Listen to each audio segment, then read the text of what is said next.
editor, dia lulusan sastra Indonesia, dia backgroundnya pokoknya dia canggih banget lah. Dia sudah mengedit ratusan buku gitu ya di penerbit besar lah. Dia pernah ngomong gini sama gue, dia kayaknya saya seumur hidup gak akan bisa nulis buku. Loh, kenapa? Orang dia udah canggih itu lah ilmunya. Canggih banget kan. Terus dia bilang gini, iya soalnya aku tuh baru nulis 1-2 kalimat aja, aku tuh selalu merasa ada yang salah dengan kalimatku. Jadi dia ngulang terus, gak maju-maju kan ceritanya. Nah itu yang terjadi di kebanyakan masyarakat kita ya.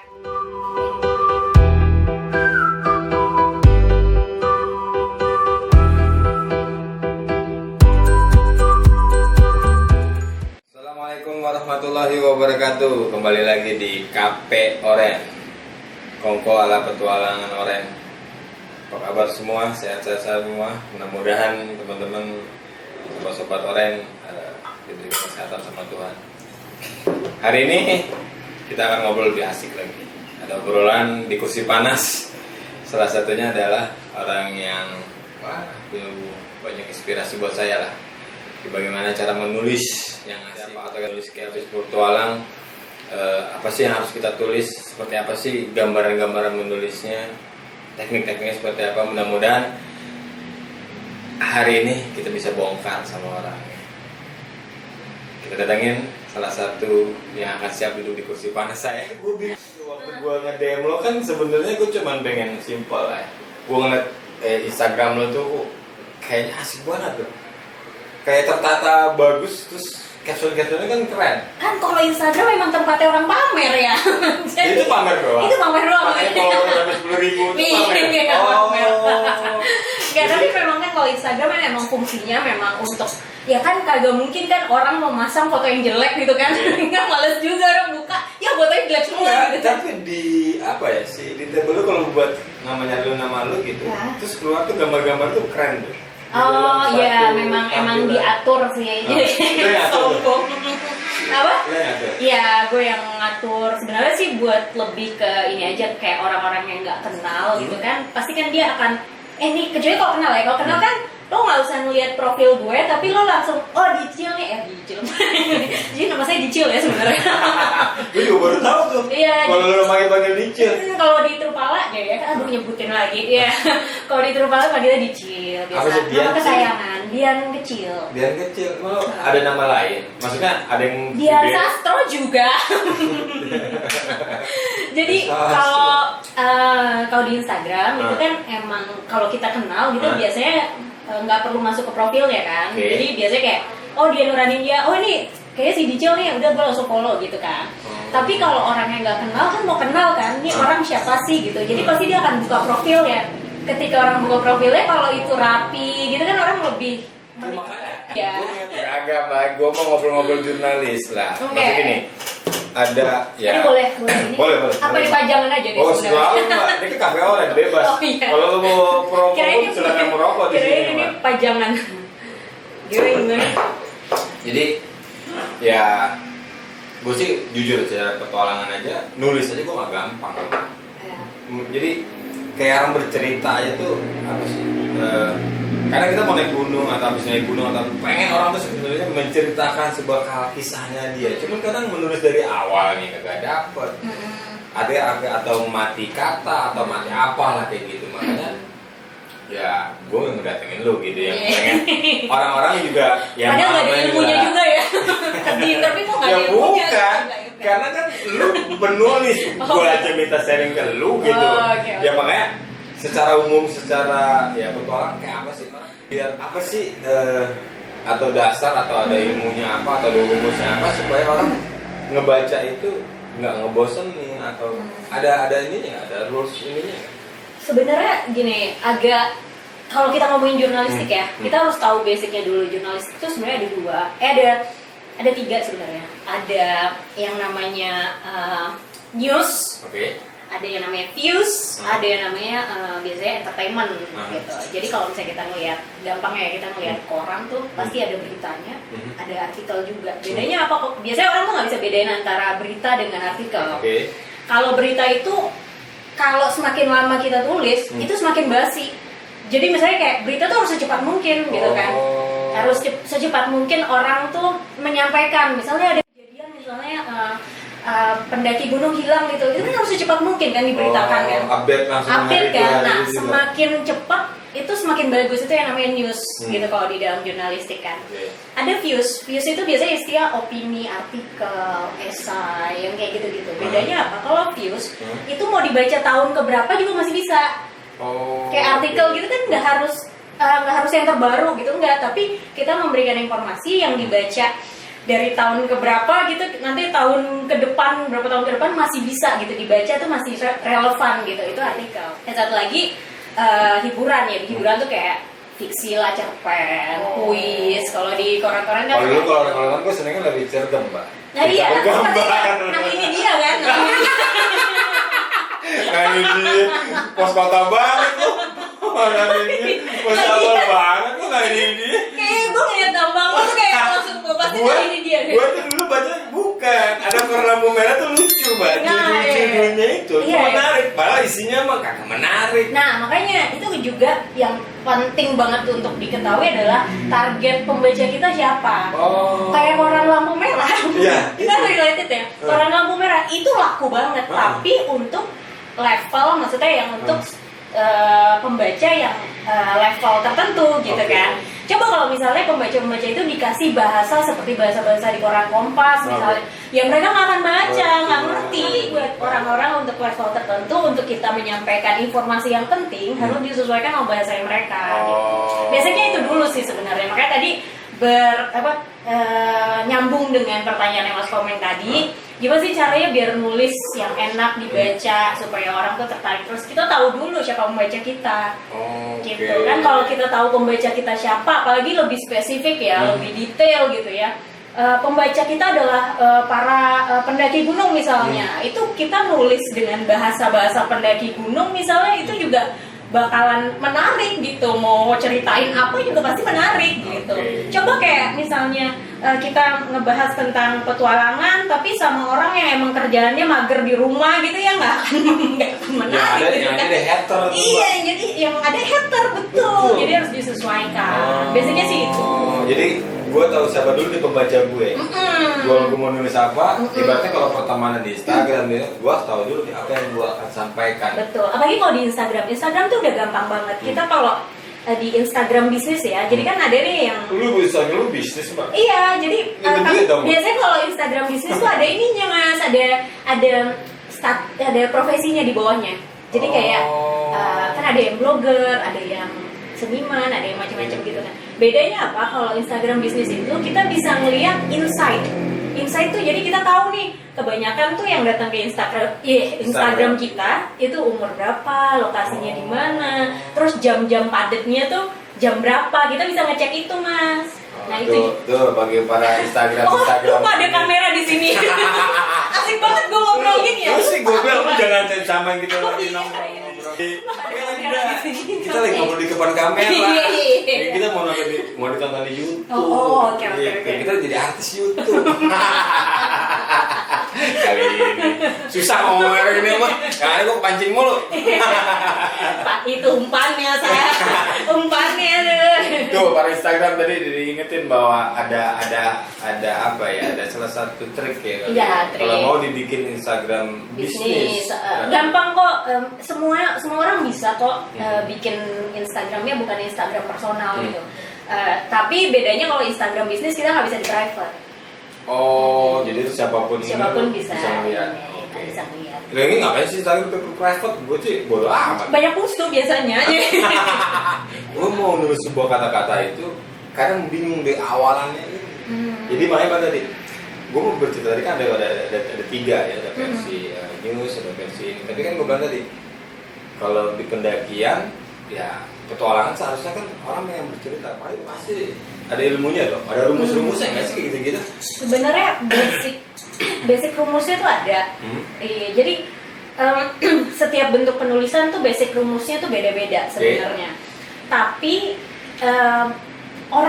tapi kalau misalnya kita ngomongin nulis buku ya, novel misalnya ya, fiksi gitu ya, ada rumusnya, tapi cara orang menulis kan beda-beda. Karena itu masuk ke seni kan.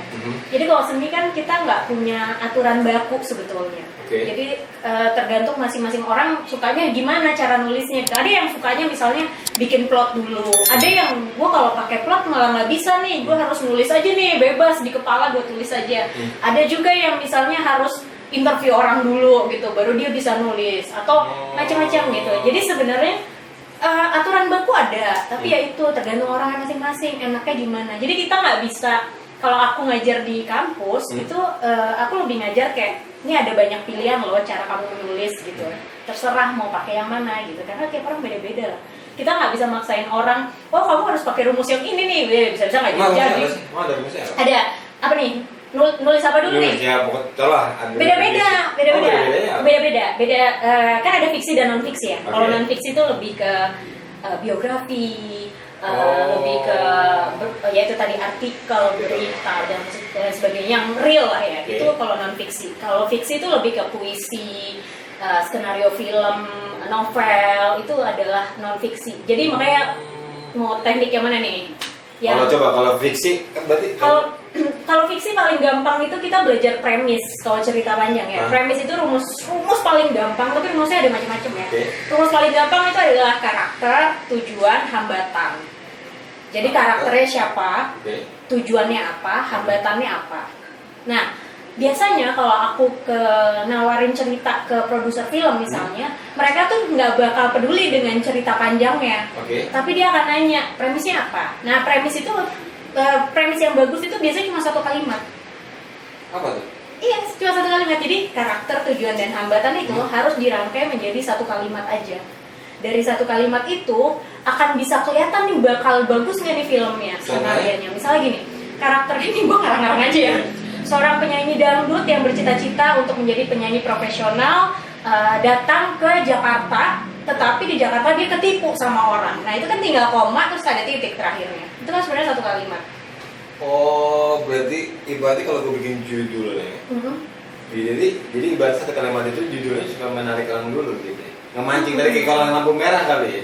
Nah itu, kalau judul beda lagi. Judul kalau namanya premis itu lebih ke isi keseluruhan cerita. Jadi kerangkuman dari semua ceritanya itu namanya premis. Nah biasanya kalau yang produser mau bikin film ya, itu biasanya dia akan nanya ke penulis skenario nya, dia akan bilang gini, bikin premis deh gitu. Nah biasanya penulis skenario nya akan bikin 1-10 kalimat premis, kan pendek-pendek tuh.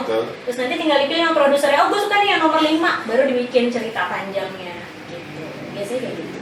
Karena dari premis tuh bisa ketahuan banget nih cerita bakalan bagus. Sinetron itu pasti ada premisnya. Premis utamanya apa? Jadi dia nggak akan lari kemana-mana gitu ceritanya gitu. Kita kan masih tergantung rating ya. Jadi ya tergantung rating aja. Kalau ratingnya bagus dia akan ceritanya dicari-cari lagi gitu kan. Tapi kalau misalnya ratingnya jelek bisa di-cut ketika itu juga gitu. Iya sih. Gue pernah ngerasain di TV misalnya Mbak. Oh iya, jadi kamu ini kata kita. Kan gue anak ekstrim nih lo. Masa gue main sinetron lebay-lebay begini yang kagak kayak. Apa fansnya banyak kan? Ya Allah, enggak ada. Gue masih ngerasa banget tadi gue baru tahu ada rumus 3 itu. Iya, itu paling gampang sih. Tapi ya caranya beda-beda. Ada yang kayak gitu, ada yang biasanya dia dipancing pakai satu lirik gitu ya dari lagu diambil untuk memancing kalimat pertamanya misalnya. Atau bisa juga dia pakai sistem plotnya tuh ada 3 babak misalnya. Pertama tuh pembuka, terus ini paling gampang ya, pembuka, isi dan penutup misalnya kayak gitu. Jadi banyak banget sebenarnya rumus-rumusnya kalau fiksi ya. Zaman gue dulu belajar jurnalistik cuma 5W1H. Itu kalau misalnya non fiksi. Kalau berita, kalau kita nulis berita gitu harus 5W1H kan. Karena news kan, orangnya pasti pengen tahu kejadiannya seperti apa sih, korbannya siapa, pelakunya siapa dan lain sebagainya. Itu kalau nulis buat berita, buat news yang tadi. 5W1H itu. Iya, berarti kalau non fiksi ini tadi 3 rumus itu apa 3 itu? Iya, kalau fiksi itu lebih beraneka ragam karena itu kan seni ya, lebih kayak puisi aja lo nggak bisa kan gue menulis puisi nih misalnya, oh lo harus begini ya nggak bisa. Puisi kan biasanya lo lagi di depan lagi di surya kencana gitu ya misalnya, lo langsung apa kebayang apa tulisan gitu kan. Kalau puisi susah kan di kayak gituin. Ya, berarti kayak apa ya, penyanyi yang bikin lagu. Makanya inspirasi di gunung, di apa ya. Iya. Itu Sohobgi deh, nggak usah jauh-jauh. Oke. Sohobgi kan dia jago banget nulisnya Nulis gitu kan. sebagainya. Karena memang itu nggak bisa diatur gitu tulisannya. Banyak orang pengen nulis itu kan ada di Instagram, di Facebook. Iya, karena sekarang era media sosial. Betul. Jadi gua ngeliat beberapa kalau di Instagram, kalau Instagram kan pengen ngejar followers. Semakin banyak follower Gitu ya? dia jualan. Oh gitu ya. Serius? Oh iya. Follower udah banyak ini jualan. Bisa juga followernya udah banyak, akunnya dijual kan. Betul kan? Itu gue bilang tadi, makanya pemimpinnya gini. Kalau gue ngeliatnya bahwa ya mungkin ada gambar menarik, tulisan menarik gitu ya. Ada juga orang yang suka cuma baca tulisan, nggak suka gambar. Yeah. Ada orang suka gambar tapi tidak suka tulisan, Yeah. gitu. Makanya kan gimana sih cara ngebedahnya supaya orang tuh menarik gitu.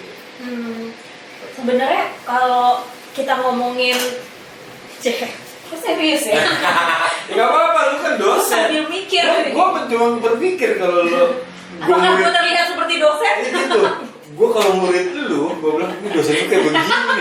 Kayak buset. Nggak dipercaya ya? Power, ototnya gede. Ya jangan diulang-ulang dong. Ntar lu jadi binaraga kaget.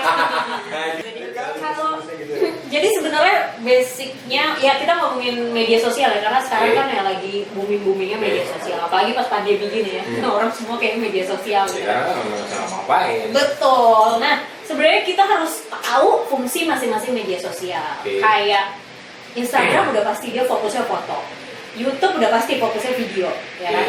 Blog udah pasti fokusnya tulisan, yang kayak gitu-gitu lah. Nah kadang-kadang tuh orang egois.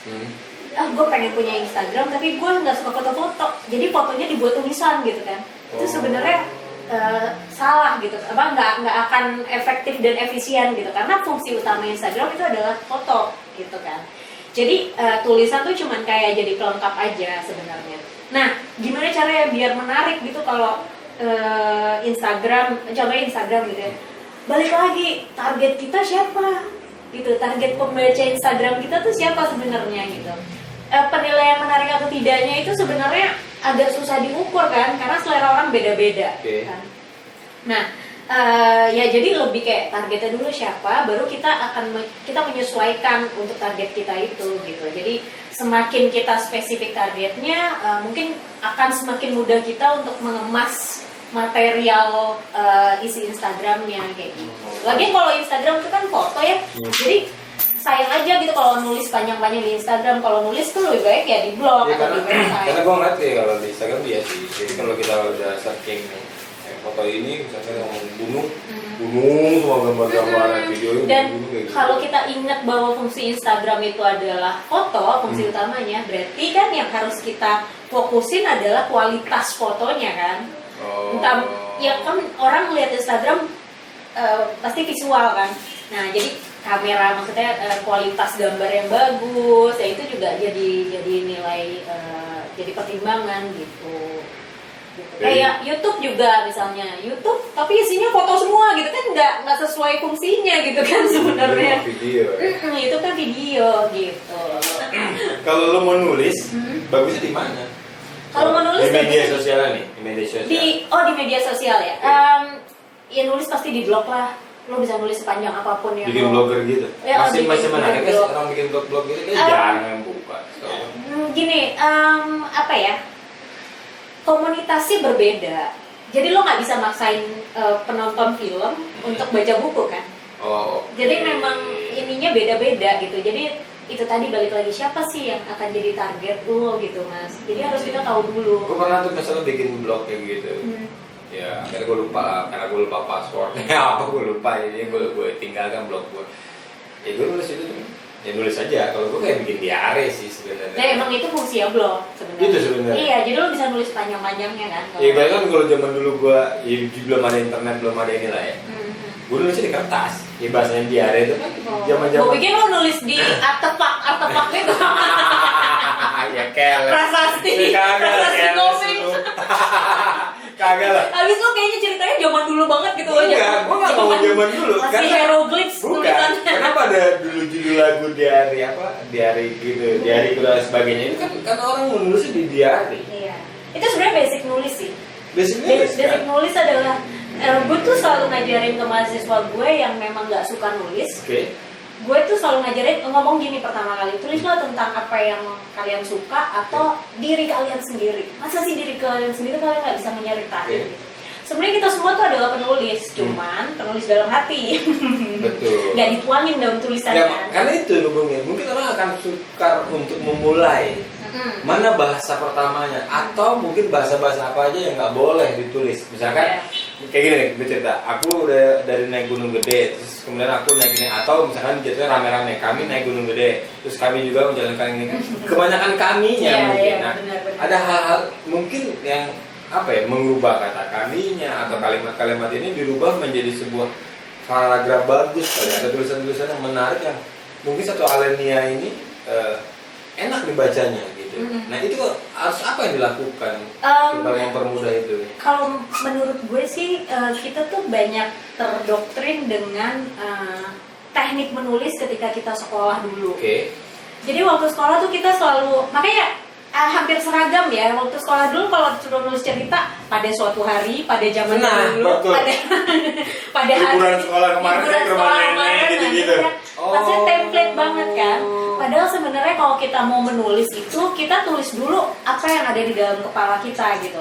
Nah, tulis dulu aja gitu. Gara-gara gini, gue inget nih, masa aja sih perbola, apa lagi gitu, gara-gara itu. Karena kita terlalu takut akhirnya dengan, jangan-jangan gue salah tanda baca nih, jangan-jangan kalimat gue salah nih kayak gitu. Pengaruh juga tuh. Ngaruh. Gue tuh punya editor buku.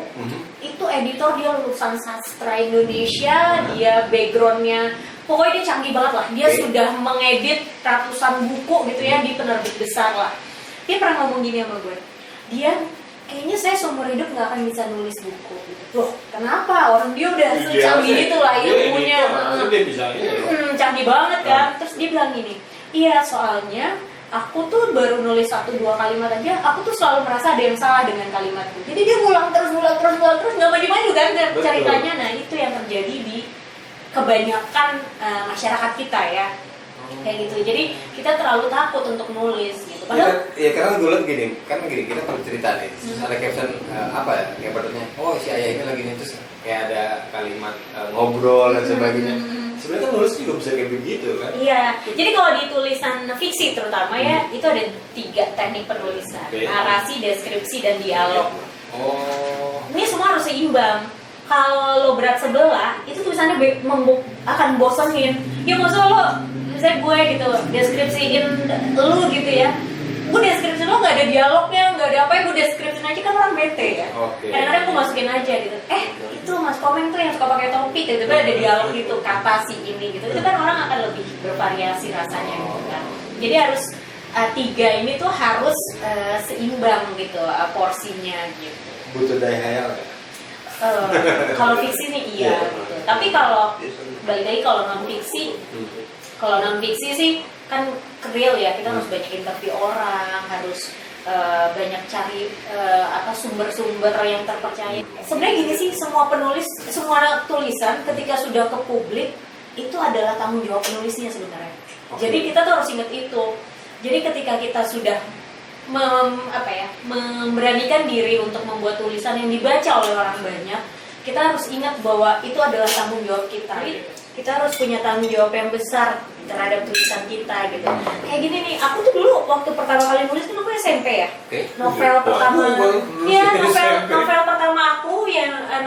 aku tuh ditulis waktu aku SMP. Jadi bahasa itu masih bahasa anak SMP lah pada saat itu.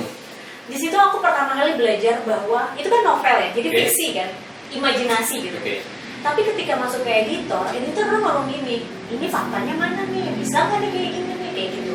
Kan aku bingung loh, kan fiksi, imajinasi gitu. Tapi dia bilang ini, iya, tapi imajinasi kamu itu menceritakan kehidupan sehari-hari. Jadi kalau ada sesuatu yang nggak masuk akal di situ, gitu, kamu tuh nanti punya tanggung jawab besar loh ke publik. Contohnya, jadi di novel itu ada cerita orang tuh punya penyakit paru-paru, tapi dia olahragawan, atlet. Boleh nggak tuh? penyakit kanker paru-paru waktu itu aku Oke. bikinnya.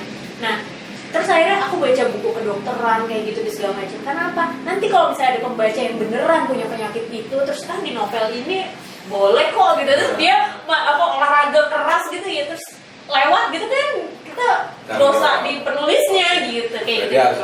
harus ada Risetnya. Ngeri sedap dong berarti. Iya. Nggak sembarang nulis. Iya benar. Tapi kalau paling enak tuh kalau bikin yaitu petualangan ya. Petualangan tuh emang paling enak sebenarnya ditulis. Tapi nggak bisa bohong juga dong. Ya iya. Sebenarnya ada tekniknya kan. Nggak tahu ya, kebetulan beberapa kali kan dapat project tuh tentang petualangan lah, perjalanan ekspedisi dan lain sebagainya. Nah biasanya tuh yang sebelum aku nulis tuh biasanya aku udah bikin bikin rencana gitu. Oke. Siapa aja yang akan aku wawancara, tempat titik-titik tempatnya yang akan aku datengin tuh apa, aku harus disetujui, dan aku tuh udah browsing dulu. Sebenarnya sebelum aku datang ke tempat itu, aku tuh udah browsing dulu tentang tempat itu. Jadi aku datang itu cuman kayak memperkaya aja gitu. Oh, gue udah tahu nih ini ceritanya tentang. Apalagi sekarang zamannya Google, Mbak Google. Betul. Karena kadang-kadang di Google juga belum tentu benar informasinya. Makanya gue tadi mungkin ada orang nulis yang salah atau sekedar ya kalau sekarang bahasanya hoax atau Iya, apa. hoax gitu. Makanya gue bilang tadi kayak ya naik gunung juga ngeri-ngeri sedap. Sebenarnya kan kita nyari literasi kan. Misalnya gue mau naik gunung gede, lewat jalur mana nih yang bagusnya, jalur berapa lama, berapa jam. Betul. Manajemen perjalanan ya. Betul. Jadi intinya kan Tahu ya gue. ya lu juga anak petualang kali lo. Iya. Kayak enak aja lu gak mau belajar. Gue bisa lo baca peta kontur. Ya iya lo manjana lo bisa, lo gak bisa mah awas aja lo. Percuma lo orang Oh, ada senior ya di sini. Untung yang wawancara bukan senior lo. Iya. Kena gue nanti. Nah, jadi kan udah butuh teknik penulisan nih. Jangan sampai zaman Iya, betul. mau naik gunung gede ya lo naik dari Jakarta Cibodas, dari Cibodas terus sekian jam gitu. Kan orang juga masih simpel banget ya. Itu mungkin ya, secara jelas memang datanya pas gitu. Tapi kan butuh teknik yang asik nih nulisannya supaya orang ngebaca tulisan gue juga menarik. Apa yang harus dibuang, apa yang nggak boleh, atau apa yang supaya obrolan atau tekniknya ini bisa asik. Yang nggak boleh tuh ngarang-ngarang yang sebenarnya nggak ada di lokasi sih. Oh gitu. Ngarang-ngarang gitu itu. Ini ada jin apa gitu ya, jangan gitu-gitu juga. Enggak, itu sebenarnya lebih menarik. Kan gue bilang tadi sekarang malah kayak di YouTube aja tuh. Kayak yang gaib-gaib gitu lebih menarik ya. Orang yang bisnis itu lebih sekarang. Ya kayak gue cerita museum ya, gue cerita museum, giliran gue cerita wah sejarah gini-gini, orang nggak baca ya. Tapi giliran gue cerita gue di museum ini tuh ada ininya, gue ngeliat ini yang nggak, yang gaib-gaib itu justru yang baca banyak. Makanya ketika gue cerita tentang mistisnya, mereka lebih menarik kan sialan. Gue bilang, gue ngasih ilmu yang baik, kalau terimanya biasa aja. Tapi ketika gue kasih agak sedikit mistis, misalnya mulai besar nih, gue ketemu ayu, dan sebagainya, ada sedikit bau mistis, mereka lebih tanggap. Makanya aneh. Kan benar mungkin apa sih yang mempengaruhi itu gitu supaya orang jangan sampai maksudnya gini, jangan sampai lu naik gunung gede sebenarnya biasa-biasa aja, tapi lu bikin supaya menarik tulisan lo, tapi lu bikin mistis kan nggak asik. Iya. Bener nggak? Sebenarnya bisa dari gaya bahasa sih, gaya bahasa yang digunakan, balik lagi yang pertama itu kan harus tahu target marketnya siapa, gitu kan. Yang kedua itu kita tuh harus tahu, kalau ini menurut gue ya, kalau kita sebelum perjalanan pasti ada rencana. Nulis juga kayak gitu. Jangan sampai ngeblank. Misalnya kita udah naik nih, tapi ya udah kita terlalu menikmati perjalanannya, padahal kita rencananya mau nulis nih. Jadi ngaco nanti pas turun ditulis gitu ngaco gitu, gue mau nulis jadi kemana-mana gitu ceritanya. Jadi sebenarnya udah direncanain dulu gitu, udah tahu nih gue akan nulis bagian apa aja nih, budaya apa aja di sana misalnya, terus ada istiadat apa, terus ada kepercayaan apa di sana misalnya seperti itu gitu, atau misalnya ada orang yang gue harus ketemu nih sama orang ini nih, kayaknya orang ini tahu nih kuncinya gunung nih misalnya kayak gitu gitu. Jadi harus ada kayak gitunya dulu gitu, jangan asal nulis aja gitu, karena kalau asal nulis kita bisa tulisannya tuh kemana-mana. Itu sih yang itu sebenarnya tantangan terberat ya, orang tuh terlalu banyak yang ingin disampaikan, jadi tulisannya tuh kayak cabangnya banyak banget jadi gitu. Bias lah jadi bias gitu, jangan sampai seperti itu gitu. Dan kalau downnya tuh sebenarnya kalau penulisan itu balik lagi itu kan masuk ke seni ya. Sebenarnya nggak ada batasan-batasan, asal ingat aja bahwa kita bertanggung jawab dengan si pembaca kita gitu. Kalau seni lihat aja deh lukisan abstrak, ngerti nggak gitu? Iya. Nggak semua orang ngerti, tapi ada yang mau beli dia ratusan juta gitu kan? Iya. Karena memang di ranah seni itu tuh nggak ada karya yang jelek gitu sebenarnya, cuma Iya, selera iya. orang aja Karena dulu beda-beda. zamannya Patino. Bagus ya. Selalu gambar apapun, gambar bagus. Iya, itu zamannya Patino, gue tuh ini inget banget abis dimandiin dibedakin gitu kan, terus gue diem aja tuh sambil disuapin gitu kan, inget banget zaman Patino Sidin tuh. Bedakinnya tuh menor banget gitu kan, putih-putih gitu. Yang penting wangi katanya. Sekarang gue ya Jadi ampun. tahun tua ya banget lu sih, Patino Sidin. Patino Sidin asli. Itu legend sih, sama kayak Paraden ya. Legend. Iya. Ya makanya gue tadi kan itulah makanya gue tulisan-tulisan ya kalau makanya gue sebenarnya daripada nulis gue lebih ke videografi. Video, ya. Karena selera orang beda-beda. Iya sih, karena gue tadi nulis itu gue bilang gue takutnya itu doang. Nulis awalnya itu di mana, tengahnya tadi di mana, di belakangnya itu apa? Iya, Itu balik yang- lagi gitu tuh jangan takut lah, itu tadi contohnya editor gue tuh kurang jago apa, dia lulusan Iya. sastra, dia sudah ratusan buku dia edit, canggihnya bukan main. Terus dia bilang gue nggak bakal bisa nulis buku karena gue baru nulis 1-2 kalimat, gue selalu mau ngulang lagi selalu ada merasa ada yang salah, makanya tulisannya nggak selesai. Nah ini saran gue ya, Oke. kalau mau nulis itu tulis aja dulu apa yang ada di kepala. Oke. Masalah kesalahan penulisan, masalah grammar gue bener apa enggak, terus bahasa gue ngaco apa enggak, itu urusan belakangan, yang penting Oke. diselesain dulu. Baru nanti kalau udah selesai kita baca ulang, baru di situ dibenerin. Gitu. Oh, itulah mungkin ngetiknya di komputer ya. Bisa Gampang. Kalau dulu kan tok ya, mesti ditekan gitu kan. Iya. Nah, makanya ada gue lupa ya quotes-nya siapa gitu ya. Pernah ngomong, penulis juga, penulis terkenal lah di luar negeri, dia pernah ngomong gini katanya. Karya yang bagus itu adalah karya yang selesai. Oh. Jadi lo mau bilang karya yang bagus tuh karya seperti apa? Karya yang selesai. Karena banyak orang yang berkarya tapi hanya di dalam kepala, tapi nggak dia tuangin. Kalau lo kan mungkin dalam bentuk video gitu ya. Ya kalau misalnya penulis ya dalam bentuk tulisan yang kayak gitu. Jadi kalau berkarya ya udah jangan takut, lo tuangin dulu aja. Masalah bagus atau enggak itu nomor kesekian lah. Oke, itu berarti tipsnya tuh. Tuh kan gue lupa dengan merah lagi. Gue lupa, gue nggak dengar di nemu lagi. Iya lah. Lu kita masuk YouTube nih gini. Kita kayak nongkrong di. Iya kan gue bilang tadi salahnya lu sama gue adalah aduh. Kita temen nongkrong masalahnya. Gue anak tongkrongan sama dia, inilah bedanya kursi panas yang ini sekarang. Anak tongkrongan, jadi kalau ngobrolnya kemana-mana jangan salahin gue ya. Karena memang gue anak tongkrongan sama dia, jadi beda gitu. Oke, ada lagi yang mau dikasih masukan buat tipsnya karena kalau ngobrol-ngobrol mah sebenarnya panjang Pak. Iya, banyak banget sih. Gua Iya, sebenarnya kalau tips tulisan ya itu tadi nggak ada karya yang jelek. Oke. Yang ada selera orang aja beda-beda. Jadi kadang-kadang tuh orang suka kayak gini nih, dia nulis buku, Oke. terus dikirim ke penerbit, ditolak sama penerbit, terus dia langsung Undung. down, Iya. undung gitu. Padahal sebenarnya teorinya nggak gitu. Teorinya itu adalah penerbit itu belum tentu satu selera sama kita Oke, penulisnya. paham, Kalau paham. gagal di satu penerbit, kirim ke penerbit lain ya. Yes. Gitu. Gue merasa profesi penulis sekarang agak naik level sih. Dulu zaman gue kan 2004 ya waktu pertama kali gue terjun ke penulisan secara profesional ya. Bahasanya berat banget ya, secara profesional kayaknya apa gitu kan. Jadi kalau dosen. Ya, jadi maksudnya tahun 2004-2003 itu gue masuk di area dimana minat baca tuh masih rendah sekali. Oke. Jadi kalau gue datang ke perpustakaan tuh udah ada sarang laba-labanya gitu. Bahkan yang jago juga udah dikerubutin laba-laba. Gue benar, ini Iya. memang benar. Perpustakaan sekarang udah nggak diminati kalau Betul. Nah terus kalau misalnya, tapi sekarang lumayan. Oh, sekarang beneran ada? Perpusnas yang itu di udah Lembah rame ya? banget. Kayak di Medan Merdeka. Aha. Itu udah rame banget. Anyway kita tuh punya perpustakaan terbesar loh, tertinggi di dunia. Iya. 24 lantai kalau nggak salah perpusnas kita. Jadi coba hadirilah. Tapi rata-rata yang penulis-penulis yang sekarang jadi penulis ya, rata-rata tuh memang basicnya waktu kecil mereka sering didongengin sama orang tuanya. Oh. Nah itu kan yang hilang ya sama Iya, di betul. era sekarang. Gimana Karena orang tua apa? udah sibuk. Bukan lain. Sekarang malah orang tua kalau dulu anaknya biar diem atau apa nih? Iya, pakai gadget. Dan sebagainya. Betul. Kalau dulu kan gue didokterin baca buku atau apa. bener. Kalau udah belajar belum jam-jamnya belajar. Benar. Oh. Itu ngaruh sih sebenarnya Ngaruh, ya. keluarga itu tuh ngaruh banget dengan tingkat literasi di di orang tersebut. Berarti lo di belakang meja belajar lo atau meja kerja lo udah banyak goyangan buku. Apa kalau ada yang baca? belum dibaca juga, sebenarnya masih belum pasti gitu loh. Tapi gue sadar banget dulu tuh gue suka didongeng sama nyokap. Oke.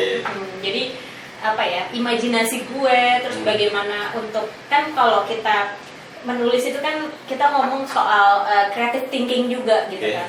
Kalau misalnya nggak masuk akal, misalnya kita jalan cerita nih, ada jalan cerita, tiba-tiba tuh ada bagian yang hilang, kita pasti ngeh gitu kalau udah terbiasa menulis, karena kronologisnya kok tiba-tiba langsung ke sini ya gitu, tapi Oke. ada yang hilang nih, bagian yang hilang gitu, jadi pola pikir kita tuh terasah kayak gitu-gitu. Balik lagi, kalau gue bilang tadi level penulis sekarang tuh agak meningkat, soalnya gue ingat banget ya zaman dulu penulis tuh dianggap profesi yang tidak menguntungkan, Betul. tidak bisa jadi pegangan hidup. Itu orang dari kecil kayak gue kayak temen Betul, gue. betul. Setahu gue cuma dibayar berapa?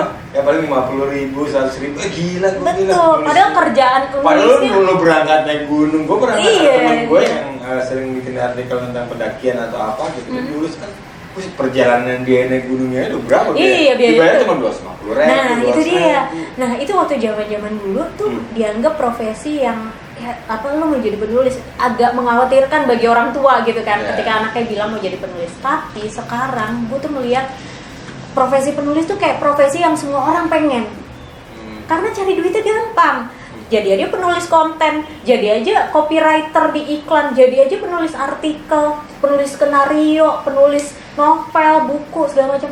Jadi alternatifnya tuh banyak sekarang, apalagi pas pandeminya. Siapa sih perusahaan yang nggak butuh konten?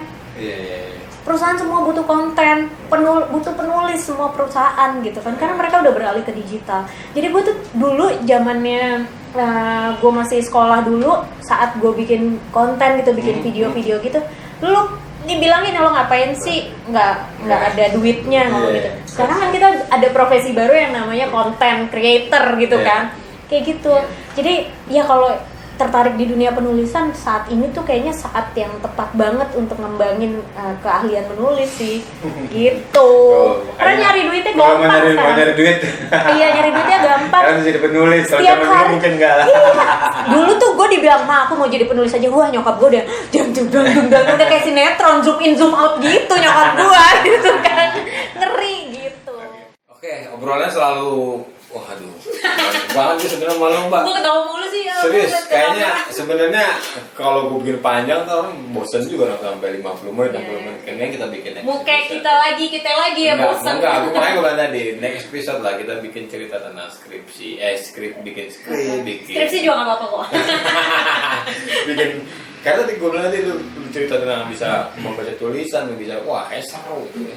Tapi Orang- ini ya off the record yang membaca tulisan ya. Oke. Iya, maksudnya bukan di No, bukan bisa di dalam aja kamera. kan gue bilang tadi ya, bisa aja kita obrol-obrol kemana aja. Jadi ya intinya kan jangan sampai orang malas nulis atau apa gara-gara ketakutan tadi kan. Iya. Makanya gue bilang tadi obrolan-obrolan ini gue berharap sih ya orang-orang yang nonton YouTube kita ini bisa terinspirasi lah. Amin. Gitu. Amin ya robbal alamin. Karena ya ngapain gue datang jauh-jauh bela-belain datengin lu gitu. Iya. Kalau orang sibuk susah untuk dihubungin. Oke, kalau teman-teman merasa terinspirasi atas obrolan hari ini, walaupun obrolannya mungkin panjang dan lebar, Dan ngalur ngidul.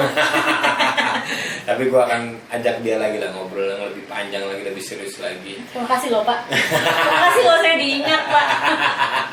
Yolah, nggak boleh. Tersanjung saya, tersanjung. Tersanjung. Ah itu tadi. Episode-nya banyak Ya, ya. itu tadi gue bilang sinetron itu yang tersanjung. Iya. Oh tadi yang lo ngomong itu tersanjung loh. Betul, Oh, ya yang gue bilang 1, 2, 3 sampai berapa tik itu gue nggak ngerti. Aduh, jadi ketahuan kan angkatannya.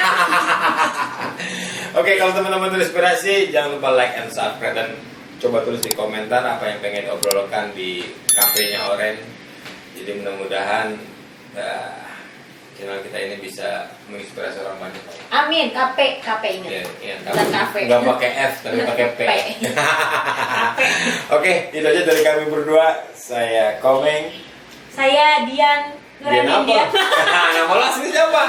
Gue jangan ada yang salah. Dian Nuranin dia. Nah, itu namanya agak susah, masalah gue Iya. itu apa Nugraha. Iya, Nugraha. Mudah-mudahan cowok Nugraha.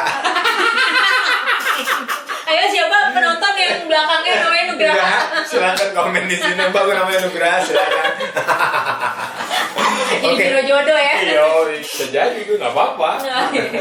Ya udah gitu aja. Sampai berjumpa lagi di Cafe Oren. Beda lagi. Waalaikumsalam warahmatullahi wabarakatuh.